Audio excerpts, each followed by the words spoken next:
And we're back. We're getting into our NBA talk, which, as we often do, we're going to kick off with some Raps discussion. In their last three games, they have one win against the Kings and two heartbreaking last second 1 point losses against the Warriors and the Blazers. So let's start off talking about the farthest back game, the win against the Kings. What did you think? Well, before the game, I heard that Lowry was out for personal reasons, and that worried me because he's such a big engine of our team. And I was really impressed by the effort that the Raptors put forward despite missing their leader. And a franchise record 144 is usually enough to get you a win, unless you're the Washington Wizards. So, uh, good job by the Raptors. I was really impressed with that game. Yeah, it was. I tuned in right at the start, middle of like I think a 17-3 run in the first quarter to come back from the atrocious defense they played. I think they gave up like an 82% field goal percentage. So I didn't see the worst of the performance. I only saw the best. So I'm probably not in the best place to objectively assess it as a whole, but I really liked what I saw.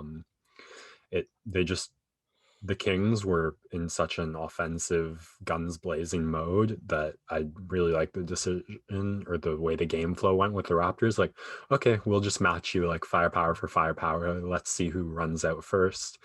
Mm. The bench scoring came up huge. Malachi having some nice threes, Powell, Davis all like putting in points. I think Powell was a starter for that game Mhm. though, so not quite bench points, but I get what you mean. Siakam had, I think, 11. I can't remember if he had 11 rebounds and 9 assists or 11 assists and 9 rebounds. Either way, very close to a triple double. The playmaking, we've talked about the automation of his playmaking before, how I thought it still remained, but it was a little smoother. He was reading it a little more. I was thinking about, I'm always thinking about that saying, like, great offense beats great defense. And just because I think on offense, you have the initiative to make the first move and the defense has to respond, which lets you make the second move. But that's only an advantage if the defense doesn't know what you're going to do. And that's the hole in Siakam's playmaking, or you could say his paint game. It's not too hard for an excellent defender who has that like free flow act without thinking level to his game to beat the think and then act level of Siakam's playmaking offense. So to be a truly elite player, that still needs to be fixed, but I saw some steps towards that in that game. I liked a lot of what I saw, and yeah, it was a fun game. Yeah, absolutely. Like the steps are the most important thing I've seen out of Siakam, and it was a couple games before the Sacramento one, and then a couple games before these last three that we watched over the weekend. But teams had adjusted to Pascal by putting smaller defenders on them. So the initial adjustment the league made was, okay, we're gonna throw tall, lanky guys at you, almost like how they try and deal with Giannis with like centers, or they're just their biggest power forward. But Siakam's too quick for those guys. And so they adjusted by, okay, we're going to go small and we're going to make you beat us over the top, or we're going to make you beat us in the post and shoot over us. And that's where Pascal has struggled. And he's adjusted this, and the Raptors have adjusted this by giving him more post touches, making quicker, decisive actions as soon as he gets the ball, rather than just sitting there on the 3 point line, pump faking or jab stepping and then shooting a three. He's going to jab, but then he's still going to attack rather than just settling for a jump shot, because with his length, with his size, he can finish over these smaller guys, even if they can stay in front of him. And so I like the adjustment he's made. His playmaking has gone up a notch. He had a triple double against Portland uh, with the assists and rebounds. And like he had a behind the back pass last night in that Portland game, which was like, I gasped out loud when I saw that. When I had never seen anything like that from him. So it's good to see that they found new ways to get him the ball in positions that he's more comfortable. And that's all you can ask for, is for him to continue to take those steps, because he's only entering the very early part of his prime, which should go for hopefully 4 or 5 years. So he's still learning, but if he can make those steps right now, it's all good. And hopefully that all leads towards the completion of the clutch game, which would be the one thing that would have changed our 2 back-to-back losses to wins. Yeah, he had 2 opportunities in Golden State game and in the Portland game, and both time they were close to going down and didn't go, but he has hit some winners for us. I remember the layup over Draymond in the finals. He had one last season over Embiid plus a foul late against Philadelphia. He's been there for us in some big moments, and when you play enough late games, you're gonna have those moments both ways. And yeah, you continue to put him in that situation. Pascal has proven that he's a guy who's continued to grow over his career, and so why not continue to challenge him and see what you get out of him, especially in a season where, despite the effort you're putting forward, you're 2-8, and you definitely still have a shot at making the playoffs, but I think that it's out the window already. Unless they make a move, I don't think a title is in their hopes. So it's good to see what we have, and we've continued to touch on it. This is a wait and see what we have here. Yeah. The next big theme, or the other big theme from these 3 games, was the play of Chris Boucher. And we saw him come on a little bit before the beginning of this road trip. But he's been super aggressive. He's been playing like lights out, just because there's no expectations now for this season. And I feel like he's had a little bit less pressure coming off the bench, and he's just giving max energy. He's had a ton of awe-inspiring blocks. He's shooting without hesitation. He had a handoff 3 from OG in the game last night against Portland where he was moving and caught it and fired away. Nothing but net. Portland was on a run in the 4th quarter, and normally you say Boucher, that's a bad shot, but he had confidence. He nailed the 3, kind of stopped the run for Portland, and like he's been super impressive on both ends of the floor. He's obviously still going to be a little bit too aggressive at times and jump out at shooters when they make the smallest of pump fakes, and he's still going to get into some foul trouble because he tries to block everything. But right now, with Nurse experimenting with the starting lineup, why not insert him in there and see what he can do? They play the Hornets on Thursday, and that might be a good game to try it out with Boucher, because Nurse went small against Golden State with Pascal at the 5, and he went big with Len trying to match up with Nurkic, and Len's been very poor these last couple of games. So why not give Boucher a shot? And it's not much worse that can happen right now. So I'd love to see him give some energy to this team, because he's got confidence right now and he's playing really well. Yeah, I mean, the one, I guess, reason not to would be the idea that maybe he's having all that success because he's coming off the bench, because he's going up against the second string, because he's not at the forefront of the other team's scouting report. And as often happens in sports, once that success becomes a rule, not an exception, and teams start to look at him and wonder what kind of adjustments to make, they will figure something out, and those numbers will decline unless Boucher is capable of continuing to evolve and adjust. You love the flexibility in his style, his ability to shoot threes. I don't think there's much you can make reads on the defense, but I do think he on offense manages to somehow be overlooked a lot and just make great cuts. And I do expect to see teams start to try and pay more attention to him to bring that down a little. So we'll see. Yeah. Always good to give it a look, right? And maybe you find something with him being a decent, like, energy guy to start games, and then you have Aaron Baines, who's a lot more comfortable coming off the bench. Maybe his productivity will go up just in that regard, where he gets some more minutes against second units, and that actually could work out with Boucher giving you the energy starting minutes. But maybe Baines and then Siakam at the 5 is getting your lion's share throughout the game. And maybe having Boucher on will actually attract enough of the other team's defense that the floor opens up just a little more for the rest of the starters and improves the offense like that. I'm certainly not against it. I'm just not entirely optimistic that you'd sometimes less is more. Yeah, absolutely. Okay, we will move on to some other storylines. Over the weekend, LaMelo Ball had a matchup with his brother Lonzo. He came out on the winning end of that and then followed that up with becoming the youngest player to record a triple-double against the Atlanta Hawks. And my biggest takeaway with his play is that he just seems to slowly be getting up to speed with the NBA game. He has already played professionally, and there was obviously a learning curve there with trying to figure out how to play against bigger athletic dudes than in college and high school. And or he didn't go to college, but you know what I mean. And he is now starting to do that with the NBA. He's an incredibly talented kid.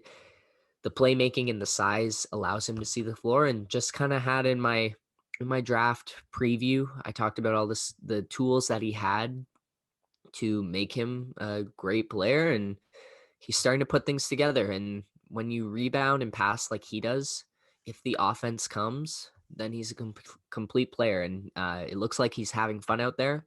And despite some people perceive him as a childish attitude, I think he really is hanging in there and wants to provide anything that Charlotte needs. And he's just a kid who wants to compete. And I love what I've seen from him so far this season. Yeah, I mean, when you have talent like that, the only thing you worry about is the mentality. Like, are they going to be willing to be critical with themselves and face their own shortcomings and work to address them? The biggest one they talk about is the shooting and the form, but that, I mean, there's a lot of people who aren't afraid of like a lack of ability, just like a lack of drive. So if you have ability in like almost every sphere you want and you have the drive to work on those few shortcomings you have, then yeah, that's the making of like a league elite staple. So looking forward to what we see out of him. Yeah. The next quick point I want to touch on, Steph Curry averaging around 35 points on the season.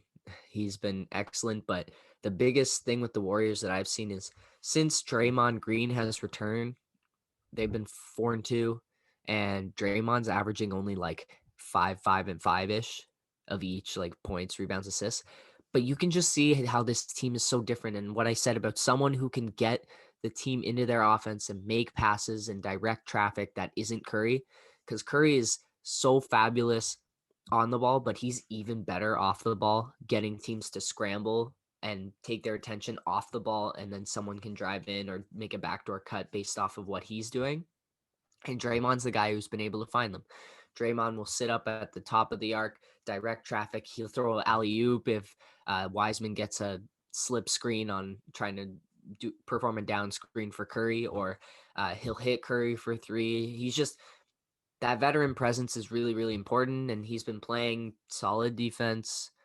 He's not going to be the guy he was, but he's there, and he's very talkative, of course. And so it'll be interesting to see if Golden State can make a push, and both of these guys have to stay healthy. And yeah, it's a lot more fun watching Draymond now that he's not the cocky Draymond. He's back to the Draymond that's fighting for everything, because that's what we loved about him when he was playing at his peak. And yeah, it's more fun to watch this Warriors team now as an underdog rather than the unstoppable force that they were. Yeah, I mean, almost every time you root for the challenger, not the king on the throne. Yeah, And it's also just great to see like how great of a player Steph Curry is, that like he can have such an impact and bring the team forward even without those like insane pieces around him, because for me anyway, that's a true mark of greatness, and Steph Curry absolutely has that, and he should be, I think, talked about like generations after this one. He should be up there with all the players you think of when you think of the elite NBA. So seasons like this, I think, really prove that. absolutely. All right. Now we get into some of the less fun NBA storylines. We know KD's been out for a week due to close contact with COVID. Jason Tatum is out for 2 weeks because of his close contact. Seth Curry on Philadelphia tested positive, and they were without 7 to 8 guys in their game against the Nuggets, was it? And Tyrese Maxey had 39 points, which was incredible. But I mean, they're playing with like most of their bench plus 2 starters, and so it's tough. And I don't think Sixers fans were happy that those games went on, as now we see that Celtics Heat and Pelicans Mavericks got postponed last night. We were looking on Twitter. It looks like the GMs had a call last night and Board of Governors have a call today. They're discussing the possibility of pausing the season for 2 weeks. It's not happening yet, but it may happen. And my only worry is what is the difference? I guess you prevent spreading it to different regions, but if these guys aren't listening to the restrictions, then going on wait for 2 weeks is not going to stop them from going out and doing what they want to do in their home cities. So it's just, I don't know how, but you have to try and figure out more ways to incentivize the players to follow the restrictions, which is tough. Yeah, I agree with what you said. Like, if it's not working now, it's not going to work in 2 weeks. I think the mentality is we know there's, for the league, we know there's light at the end of the tunnel. So just push through and find a way to get there with as many games played as you can make happen. But I mean, it's not just on the players, it's on the staff of teams, it's on the coaches, it takes a village. So you can't really just like single out, oh, it was this one player who didn't break protocol or who broke protocol. But it's not trending in a very optimistic direction. And I think we did our season preview contrasting it with the NFL, but I think having a week in between games lets you constantly pause, reassess. Having 3-4 strings of players lets you tolerate a lot greater loss of players and talent. And yeah, 16 games is a lot easier to find a way to make happen than 72. So right now, gut feeling, if like gun to my head, I would say the season is might crash and burn.